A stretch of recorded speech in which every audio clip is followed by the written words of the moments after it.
Hello, my lovely people. This is going to be rough and ready from the road. Thank you all for joining. Let me know if anything is not working properly while I'm here. Um, Hopefully it'll pop in a second. Let's jump in. We're going to talk about a lot of stuff. A little bit about Satoshi's ghost. Somebody is actually talking to Satoshi. I'm going to show you the most alarming debt bomb data you have ever seen, and debasement data that will alarm you and make everybody want to buy more Bitcoin. Also, some terrible statistics around the fact that 17% of Americans are actually drowning. Fiat is burning, and all sorts of stuff is really bad. Jobless claims are creeping up, revisions are down, Bitcoin miners are emptying vaults. CleanSpark is flexing though, and I know the miners are very weak. And gold is still on a tear. Bitcoin is asleep. But there's some other signs that are kind of interesting. A lot of ugly charts as well as some good charts. And the dollar index tanks will also check on the Bitcoin top and bottom model as well. So let's jump in, and not financial advice. I'm not showing my face because I'm in a public place. Anyway, and thank you as well to everybody on Patreon. I like your content, and I'm a Patreon member. Thank you so much. So let's look at fear and greed. We've gone from fear to neutral to fear.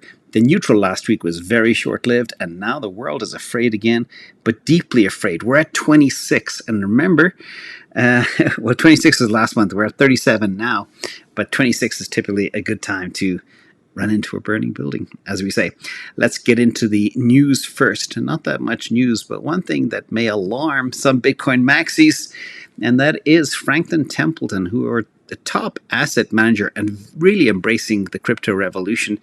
They submitted a proposal to the SEC to build a combo ETF of both Bitcoin and, sorry, I don't know what that noise is, Bitcoin and Ethereum. And this would be the first ETF to combine Bitcoin and ETH in a single fund, pending approval. I don't see the purpose of this, to be honest. But anyway, if people want the ETH ETF, they should buy it, but not have a mixed asset thing. I don't agree with that. Next is Scotty Pippen, apparently, is talking to Satoshi. I'd like whatever he is drinking, but the basketball legend and former NBA player Scotty Pippen has commented that state of things in the crypto market, and he said October is going to happen after all. And this tweet comes after several of Pippen's ex-posts where he claimed the mysterious Bitcoin creator is talking to him in his sleep about Bitcoin's future price performance. I think this is hilarious and cute, and why not? I'm here to report what's going on in the world. And shout out to Scotty. Also, another weird thing that's going on, the SEC poop show is unraveling. Gerber Graval, who is the director of enforcement, and by the way, they are basically enforcing everything onto crypto, is stepping down and will be replaced by Sanjay Vadwa. Now, what's interesting about this is Tom Emmer, who hates Gary Gensler and the SEC because he doesn't believe they are doing a very good job. He said the director of enforcement encouraged lawlessness and chaos at Gary Gensler's SEC. He even admitted it to us on the record in 2022. Good to see him packing his bags, and I'm hoping this is not the last bag packing. Not in the usual sense where I mean bag packing, but hopefully Gensler will pack his bags too very soon. Fingers crossed. Let's move on. Let's get into the charts. Bitcoin chart time. I do have some ugly charts. We're going to start with the ugly first. These are the black charts. And wear your seatbelts, please, and prepare to be alarmed. First of all, this is a 3-day DebtSplosion. It's not a word, but sometimes I make things up, so I'm framing this new thing, DebtSplosion. I'll hashtag it later. But federal debt explodes on the first day of the new fiscal year, jumping $204 billion to a new record of $35.669 trillion. Remember, we just breached 33 trillion and 34 trillion and 35 trillion only a few months ago, but it gets worse. The Treasury also had to draw down its cash balance by $72 billion. That's over $275 billion in the red in only the first day of the fiscal year, which begins October 1st. Total US debt has exploded to $35.7 trillion, up 345 billion in just 3 days. Remember, that's over a quarter of Bitcoin's market cap in just 3 days. added to the national debt in a single weekend. This is crazy, and we know what's going on. We know exactly what's going on. All this money is going to places like Ukraine and Israel, etc. Meanwhile, the poor people in North Carolina, etc., are getting $750. Well, all the big dollars is going overseas, and even illegal immigrants are getting $9,000. It's very bizarre how money is allocated. But anyway, the point of this is this DebtSplosion is absolutely alarming. This will translate directly into fiat debasement. We'll get to that in a second too. Another alarming news too, and I hope this is not the same for other people all over the world, but be careful. This from the KBL, the Kabasi letter.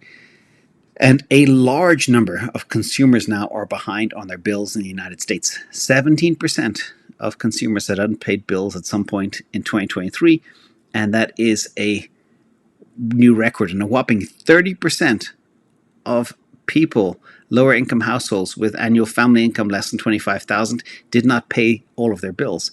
And nearly 27% of consumers who rent their homes were unable to pay their bills in full.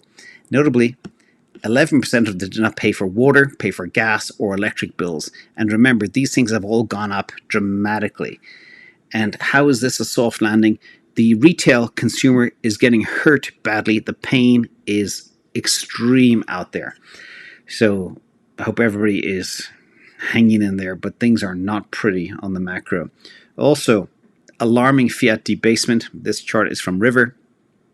And you can see here how much different fiats around the world have debased since 2000. Okay, we got Japanese yen 50%, the euro 73%. I think it's 73%. I can't read those numbers. British pound 75%, US dollar is at 78%. I mean, these numbers are just crazy. And a lot of people always ask, how do you calculate 14% debasement? Well, here's another angle that you can do. You take the 24 years since 2000 and you rip out 78%. Okay? That's your purchasing power eroded. This is why we Bitcoin. And another ugly news as well, jobless claims tick higher. So not only do we have a government debt explosion, we have people not able to pay their bills, and also people are losing their jobs. And jobless claims ticked higher from 219,000 to 225,000, while continuing claims marginally fell. But relative to last year, the jobs market is not looking too good. But the real problem with the jobs market is this. They have non-stop downward revisions. So they come out with a number saying, oh, job losses ticked up. But really the truth is they tick up a lot more than they actually report. And the downward revisions in jobs data are now the most prevalent since the 2008 financial crisis. 16 out of the last 19 jobs reports have been revised downwards. That is absolutely alarming. And this year alone, 6 out of the 7 reports have been revised lower. We saw the report of the 1 million job revisions. Anyway, enough of the really ugly charts. Let's look at a few kind of positive ones. First of all, this is interesting. This is the top and bottom indicator, and it is spiking despite the fact that the Bitcoin price is kind of flat. And unfortunately, my text is overcoming the light. So zooming into the chart, you can see here that Bitcoin has been flat for over 6 months right now. And people are frustrated. I get that. But we're seeing some interesting activity happening on the top and bottom indicator. We had that spike in July, towards the end of July, and we're getting another spike again, which means the market is heating up. If you zoom out again and you see where we are, we have a long way to go before we get to orange, then red, then dark orange, and then red. And there are the times to, by the time it gets dark orange, we've got to be careful. But the point is, things are heating up, and I expect that maybe to flip light orange soon. But what's interesting as well, when you take into account the debasement, we are very far from all-time highs. It may sound like, oh, we're at 60,000 and the all-time high is 73.8, but in real terms, nominal terms, is not the case at all. And Bitcoin miner reserves are at an all-time low. It has never dropped so low in all the time that I've been tracking this. So the miners are capitulating. They continue to empty their bags to try pay bills. As you know, if they don't pay their electricity, they get shut off. Speaking of miners as well, CleanSpark has had an impressive September. Their monthly production is up about 25 Bitcoin compared to the previous month. And a couple of key metrics. One, they now have 8,049 Bitcoin in treasury. That's a 260% increase over last year. The hash rate is now 27.6 exahash. That's a 187% increase from last year. And operational capacity is 552 megawatts, 132% increase from last year. And again, production is up.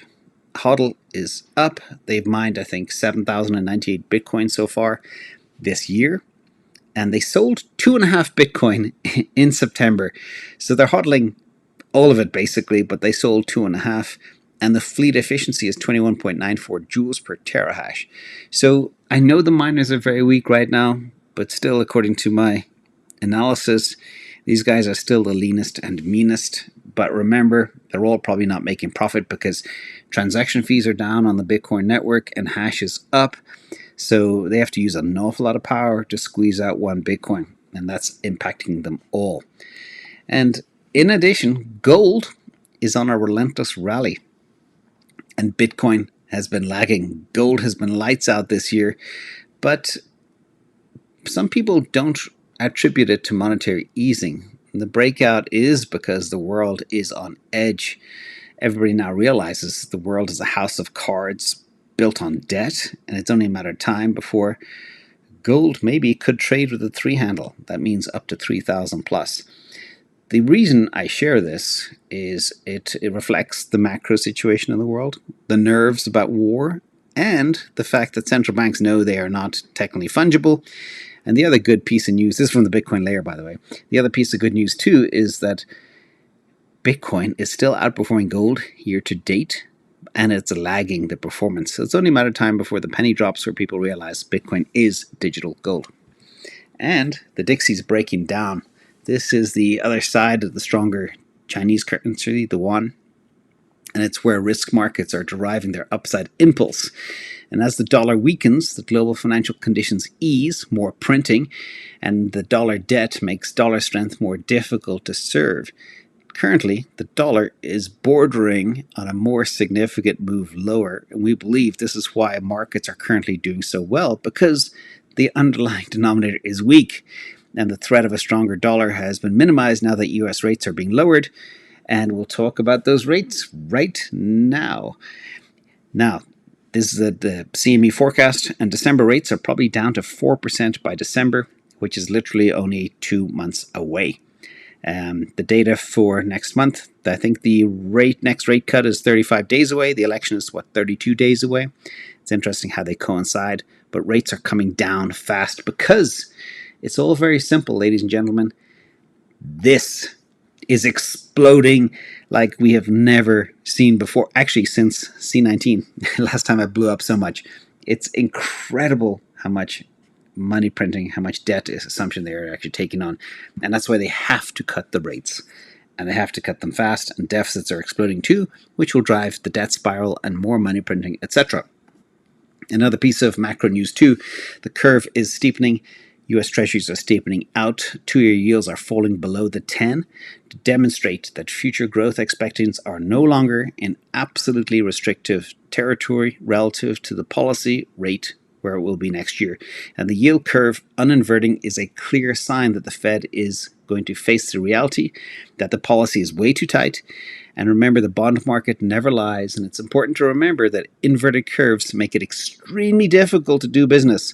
Borrowing short is expensive short term, and lending long at a lower yield basically breaks the economy. Uninversion will allow risk taking as repo charges decline. So this is kind of key to everything. Let's have a quick look at the Bitcoin ETFs. They did have a little minor dumpage yesterday, 64 million out. That's about a quarter of what they did the day before, 240 million. But remember, last Friday we had nearly $500 million in. What does this mean? What does the trend look like? Well, we are still below the pink trend line, and there is a lot of macro concern and a lot of war nerves. But the way Bitcoin is bouncing off 60K is unbelievable. It just can't get away from it. It's like 60K is a big magnet, keeps pulling it down. And the markets are nervous. ETFs are dumping a little bit. And yesterday, 1,000 Bitcoin were added back. And the day before it was a lot higher. But again, that's just what happens. Nothing happens straight. The trend so far, the green line here is the actual flows of Bitcoin. And you can see it's down. It is actually broken now beneath zero. So the ETFs have actually been net dumping over the past couple of weeks, which is not a good thing. Anyway, we'll monitor this carefully. Again, if Scotty Pippen is right and he's talking to Satoshi in his dreams, everything will be fine for October. We shall see. And remember, it takes to the 10th of the month, to the 12th of the month for us to realize October is happening. The Bitcoin playlist will be here afterwards. Thank you all for coming, everybody, and being with me here today. Shout out to the mods in the chat, T&D Tesla, Sean Donnelly, K8, and everybody for coming. And yeah, a lot of people are buying the 60K dip. When you see that debt chart, you think, oh my goodness, I'm going to show it again, because it's just, for those people who aren't convinced in hard assets, just share this chart with them. Just share how much they added. $345 billion in debt in 3 days. Okay? That is absolutely insane. Absolutely insane. Complete crazy waste of money. And you know how government allocates money. Yeah.